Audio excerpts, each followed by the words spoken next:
Hello hello बटा पेमली, तू तो आज आવું કાલ આવું કરતી કરતી આ 11 આવી ગઈ, તોય તારો સંગ દ્વારકા પોઈગો નહીં હો. અરે મારી માં, બાણું ખોલ અને હામૈયા કર. અરે મારી દીકરી હો વરની થા.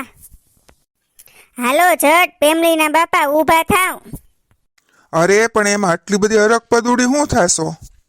અરે આપણે આંગણે આપણી લક્ષ્મી ને લક્ષ્મીપતિ બાલાજી આવ્યા છે.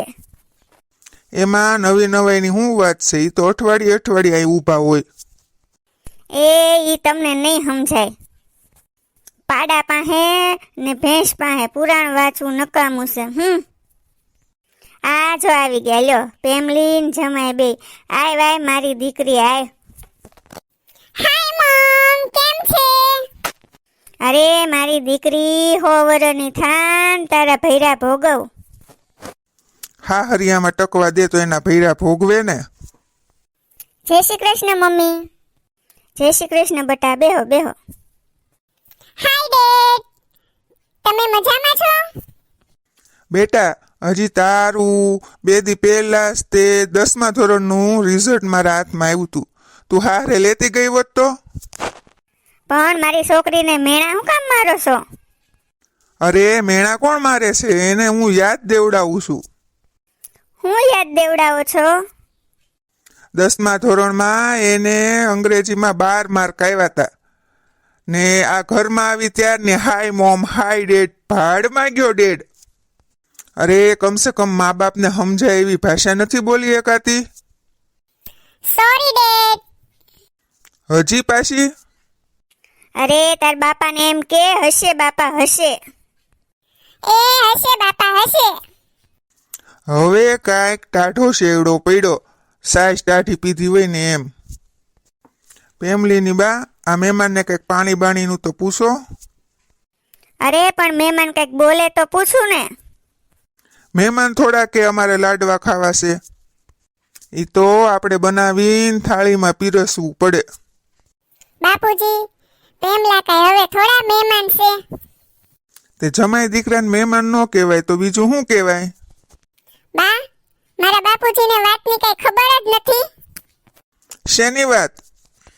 આ તમે માં દીકરી શેનો ગોળ ભાંગો છો કુડીમાં? કંઈક વાત કરો તો ખબર પડે. દાળમાં કંઈક કાળું લાગે છે. એક મિનિટ હો, મારે ફોન આવે છે, હું બહાર જઈને વાત કરી લઉં હો. હા બા બોલો. બટા, 2 માણા એમ ખેમ પોગી ગયા? હા બા પોગી ગયા. એ પોગીને ફોન તો કરાય ને બટા, મારો જીવ તો હેઠો બેહે. હું તો ક્યાં રૂની ચિંતા કરતી હતી. અરે બા, એમાં કઈ ચિંતા થોડી કરવાની હોય, હવે થોડા નાના છોકરા છે ઈ. બટા, ચિંતા તો થાય જ ને. રાંદલના લોટા 7 વાર તેડ્યા ત્યારે તું નાનો થયો. એવું બધું હાયલા કરે બા. એ તું સાંજે વયાવાનો છો કે રોકાવાનો છો? ઈ કઈ નક્કી નથી. એવું જ કઈ હોતું છે? આપણી તો આપણને ખબર જ હોય ને. કેમ, કઈ કામ હતું? એ તું આવવાનો હો ને તો ઓળો બનાવું, તને ભાવેશ ને એટલે. એ મારી હાટું છે ને ઓળો ન બનાવતા, હું આવીશ ને તો ફોન કરીશ. દાળમાં કંઈક કાળું નહીં, પણ મારી બેટી આખી દાળ જ કાળી લાગે છે. કેમ બટા જમાય, તમે અહીંયા આવ્યા એ તમારા બાને ખબર નથી? ના મમ્મી, ખબર છે ને. પણ અહીંયા જો કઈ થવાના છે એ નહોતી ખબર. મને કાંઈ સમજાણું નહીં બટા. બાપુજી, આપણી ફેક્ટરીનો હિસાબ કિતાબ અને બધું કામ કોણ કરે છે? એ ગોબરા કાકાનો છોકરો. કેમ? ના, એ તો હું આમથી જ પૂછતી હતી. હું આમથી પૂછું છું? એ જે હોય તું કે ખખડીને તારા બાપાને. એ કૂવામાંથી જ અવેડામાં આવ્યું છે અને આ બધા કામા તારા જ છે. એ છોકરીને હું કામ મોઢા માંગડા નાખીને બોલાવીશું બાપા? તું જ કહી દે ને, તને જે પેટમાં દુખતું હોય ઈ. આપણે ગોબરાભાઈના છોકરાને ફેક્ટરીમાંથી રજા આપી દઈ તો ન હાલે? હા પછી? તે ઈ ગોબરાભાઈના છોકરાની જગ્યાએ આપણા જમાઈને ગોઠવી દઈ, એટલે ઘી ઢોળાય તો ખીચડીમાં જ ને. તો અત્યારે હું ઘી ખીચડી બાર ઢોળાય છે? બારસ કહેવાય ને, ઈ મારો દેરનો દીકરો છે, થોડો મારો પેટનો દીકરો છે. એ રખાવટ હોય ને તો દેરના દીકરા પેટના દીકરા જ કહેવાય. તારી માએ ઘણા ગુંદરના ગાંગડા મોકલ્યા, તો તારે કેમ શેર માટીની ખોટ રહી ગઈ? પેમલીની બા, પેટે દીકરા થાય ન થાય ઈ તો છે ને ભાગની વાત છે, પણ ભાઈઓના દીકરાને આપણા પેટના કરીને રાખવા ઈ કુળની ખાનદાનીની વાત છે. આ જગતમાં કોણ અમરપટ્ટો લઈને આવ્યું છે? અહીંયા વાવ્યું છે ઈ જ અહીંયા લડવાનું છે. ગઈકાલે આ બધું કોકનું હતું, આજે મારું છે, આવતીકાલે આ પાછું કોકનું થશે.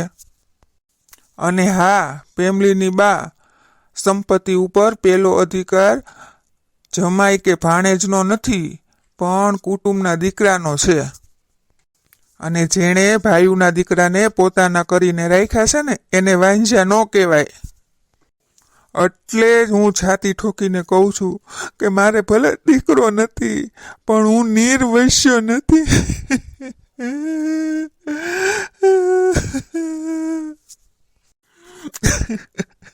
ફેમિલીની બા, હું નિર્વસ્ય નથી, મારે દીકરો છે. પણ બાપુજી, અમે આજની રાત તો રોકાઈ શકીએ ને? આવ્યા છો તો બેટા અઠવાડિયું રોકાવ, પણ માયા છે ને મૈયરની નહીં, સાસરિયાની રાખો. તમે તો બટા અમારી કાયાનું કોળિયું છો, પણ પ્રકાશ તો પારકા પરદેશનો છે બટા. આજે બાનો ફોન આવ્યો, મેં જ કહી દીધું મારો ઓળો કરી નાખજો.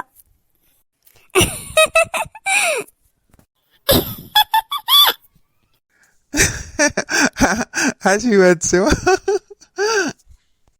બાપુજી, હવે અમે છે ને તમારે કામ સિવાય નહીં આવી, બસ. એમ નહીં બટા, આટો હવાય, પણ કાંઈ અઠવાડિયે હવાય.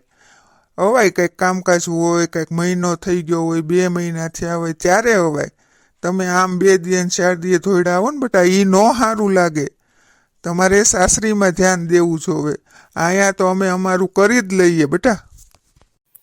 સાચી વાત છે બાપુજી, હવે તમે કહો એમ. હવે હું છે ને સાસરીમાં જ ધ્યાન આપીશ હો.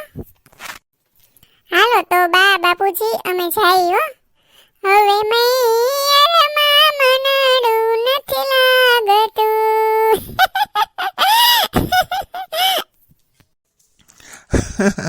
એ આવજો બેટા, આવજો. મિત્રો, અમારા વિડીયોને લાઈક, શેર અને સબસ્ક્રાઇબ જરૂર કરી દેજો. ધન્યવાદ.